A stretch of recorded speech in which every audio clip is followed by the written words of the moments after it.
warrant of arrest lang yan, ha? Hindi search warrant yan. Hindi ka pwede pag-impis ka ng kahit ano dyan, ha? Pag sinerch mo yung premises at hindi mo nakita yung tao, umalis ka na. Okay. Warrant. Okay, may warrant of arrest. Ngayon, ang warrant, ang warrant nakalagay, di ba? Specifically stating the person to be seized, ha? Or the places and things to be searched, ha?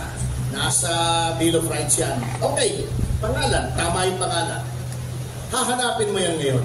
Now, if the arresting officer or officers have reasonable grounds to believe that a person is inside the house, room, enclosure, etc., pwede po silang pumasok doon. Pwede naman. Wala naman kaming sinasabing hindi pwede. Okay? Una, sabihin mo muna, pwede ho ba kami pumasok kasi may warrant. Pag ayaw, you can break in. Wala namang problema. Yan, parehas na sagot sa tanong mo. Ngunit, kapag ikaw ay pumasok dyan, sinerch mo. By the way, warrant of arrest lang yan, ha? Hindi search warrant yan. Hindi ka pwede pag-impis ka ng kahit ano dyan, ha? Kahit ano makita mo dyan, except in plain sight. Ha? In plain sight.